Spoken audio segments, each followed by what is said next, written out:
Comments made by Democratic lawmakers during an abortion debate in the House have sparked a firestorm of controversy now. I'm flattered that you're all so interested in my vagina, but no means no.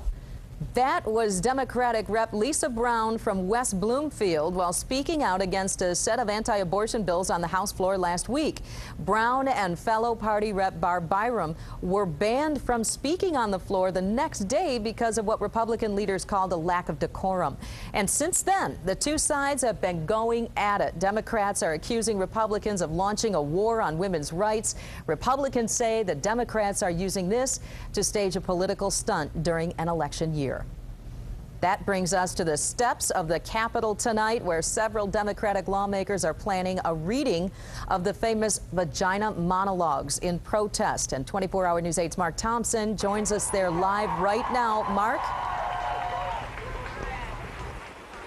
And Sue, as you can see, it's a hot topic and a hot day out here, but a very large crowd gathering here in Lansing. You can see several thousand people are gathered on the steps of the state capitol this afternoon. You have abortion rights groups, women's rights groups.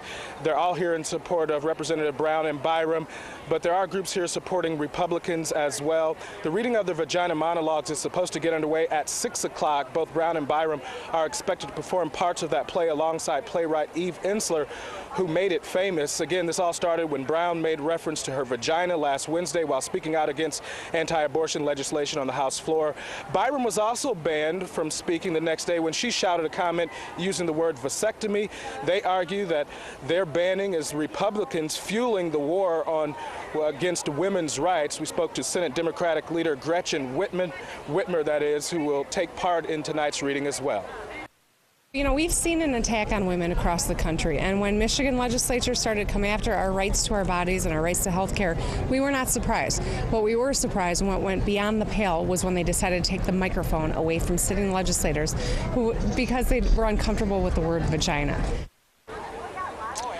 And as you can see, a large crowd gathering here behind me. This reading of the vagina monologues is set to take place at 6 o'clock. Now, Republicans argue it was the use of Brown's term, no means no, that they have issue with. They say that links this legislation to possible issues with rape. We'll hear their side coming up tonight at 6 o'clock. For now, I'm live in Lansing. Mark Thompson, 24-Hour News 8.